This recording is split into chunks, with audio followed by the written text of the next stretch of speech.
Anyone who's ever done yoga knows that exhausted yet energized feeling of euphoria afterwards. The only time I'd ever felt anything remotely like it was after sex. If the product of SEX is equal to that of YOGA, that's two congruent figures to the power of 0, multiply sweaty bodies minus fear of personal space, and there it was. I was in love with my yoga teacher. His name was Deepak Raghunathan. Italian, from Brooklyn. There was a certain ambiguity to his sexuality. Shaven chest, linen pants, Sufi poetry, Enya. And yet, the adjustments he made were decidedly not gay. Go ahead and give me a nice big chest opening. He spread his hands over my torso, just barely nicking my nipple, and go ahead and give me some nice big breasts. Did he just say big breasts?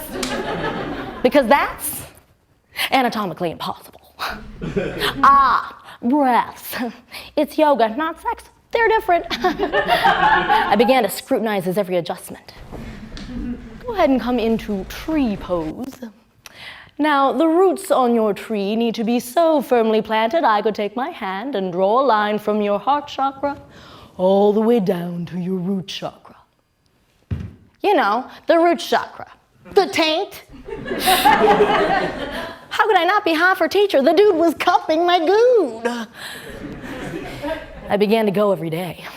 Within 3 months, I got guns, a six-pack, and a vagina aching for an adjustment. In doggy style, down dog, I imagined him humping me from behind. Want me to change position? Okay. Shift into plank, lower into chaturanga, and upward facing dog. In splits, I'd root down onto his imaginary erection. God, I was getting good at yoga.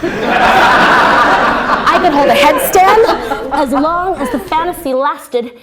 It's hard standing on your head. Try directing a full-fledged, beginning-to-end hardcore porno up there while doing it. The blood doesn't know which way to rush. Then one day, I was standing in Do Me Already asana, and all of a sudden, he slapped my ass. Okay, namaste. That was definitely not an adjustment. That was something you might do to your partner at the height of arousal. It could only mean one thing.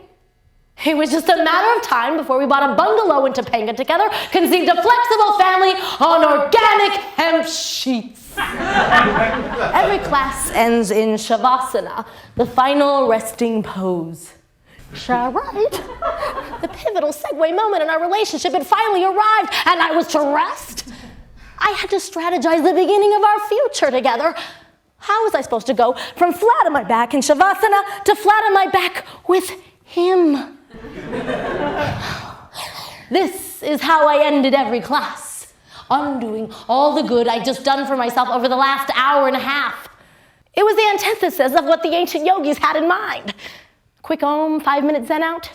Instead, I was speedballing.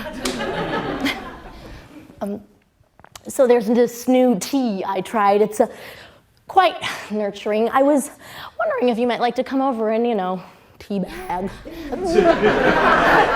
Just try it. The tea, I mean. I wish I could. I'm heading up to Ojai for a prosperity workshop with my girlfriend. Breaking up is hard to do, but it's easier if you don't have to tell the person.